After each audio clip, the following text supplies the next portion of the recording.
ಈ ಪ್ರಾನ್ಸ್ ಮಸಾಲ ಕರಿನ ಟ್ರೈ ಮಾಡಿ ಬಿಸಿ ಅನ್ನದ ಜೊತೆಗೆ ಚಪಾತಿ ಜೊತೆಗೆ ಸೂಪರ್ ಆಗಿರುತ್ತೆ ಕಾಂಬಿನೇಷನು. ಬಾಯಲ್ಲಿಟ್ರಂತೂ ನೀರು ಇರುತ್ತೆ. ಹೇಗೆ ಮಾಡೋದು ಬನ್ನಿ ನೋಡೋಣ. ಮೊದಲಿಗೆ ನಾನು 1 kg ಅಷ್ಟು ಪ್ರಾನ್ಸ್ನ ತೊಗೊಂಡು ಕ್ಲೀನ್ ಮಾಡ್ಕೊಂಡಿದ್ದೀನಿ. ನೋಡಿ, ಈ ಮಧ್ಯದ ಭಾಗನ ಚೆನ್ನಾಗಿ ಕ್ಲೀನ್ ಮಾಡ್ಕೋಬೇಕಾಗತ್ತೆ.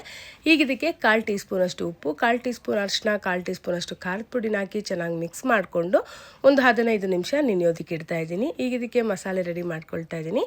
ಕಡಾಯಿಗೆ ಎಣ್ಣೆ ಹಾಕ್ಕೊಂಡು ಎಣ್ಣೆಗೆ ಚಕ್ಕೆ, ಲವಂಗ, ಏಲಕ್ಕಿ, 2 ಮೀಡಿಯಮ್ ಸೈಜ್ ಈರುಳ್ಳಿನ ಸಣ್ಣದಾಗಿ ಹೆಚ್ಚಾಕೊಂಡು ಹಸಿ ವಾಸನೆ ಹೋಗೋವರೆಗೂ ಸ್ವಲ್ಪ ಗೋಲ್ಡನ್ ಕಲರ್ ಬರೋವರೆಗೂ ಫ್ರೈ ಮಾಡ್ಕೊಂಡಿದ್ದೀನಿ. ಈಗ ಇದಕ್ಕೆ 3 ಹಸಿಮೆಣಸಿನಕಾಯಿನ ಹಾಕೊಂಡು ಫ್ರೈ ಮಾಡಿಕೊಂಡು 1 ಟೀ ಸ್ಪೂನ್ ಅಷ್ಟು ಶುಂಠಿ ಬೆಳ್ಳುಳ್ಳಿ ಪೇಸ್ಟ್ನ ಹಾಕೊಂಡು ಫ್ರೈ ಮಾಡಿಕೊಂಡು ಈಗ ಇದಕ್ಕೆ 2 ಮೀಡಿಯಮ್ ಸೈಜ್ ಟೊಮೆಟೊನ ಹಾಕೊಂಡು ಟೊಮೆಟೊ ಚೆನ್ನಾಗಿ ಸಾಫ್ಟ್ ಆಗೋವರೆಗೂ ಫ್ರೈ ಮಾಡ್ಕೊಂಡಿದ್ದೀನಿ.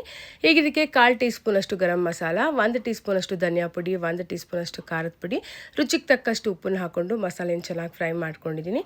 ಈಗ ಇದಕ್ಕೆ ನೆನೆಸಿಟ್ಟಿರೋಂಥ ಪ್ರಾನ್ಸ್ನ ಕೂಡ ಸೇರಿಸ್ಕೊಳ್ತಾ ಇದ್ದೀನಿ. ಪ್ರಾನ್ಸ್ನ ಹಾಕಿ ಚೆನ್ನಾಗಿ ಇದನ್ನು ಮಿಕ್ಸ್ ಮಾಡಿಕೊಂಡು ತೆಂಗಿನ ಹಾಲನ್ನು ಸೇರಿಸ್ಕೊಳ್ತಾ ಇದ್ದೀನಿ. ತೆಂಗಿನ ಹಾಲು ಹಾಕಿ ಚೆನ್ನಾಗಿ ಇದನ್ನು ತಿರುಗಿಸ್ಕೊಂಡು ಒಂದು 5 ನಿಮಿಷ ಮೀಡಿಯಂ ಫ್ಲೇಮಲ್ಲಿ ಬೇಯಿಸ್ಕೊಂಡ್ರೆ ಸಾಕು. ಪ್ರಾನ್ಸ್ ಮಸಾಲ ಕರಿ ರೆಡಿ ಆಗುತ್ತೆ. ಸಖತ್ತಾಗಿರುತ್ತೆ ಟೇಸ್ಟು.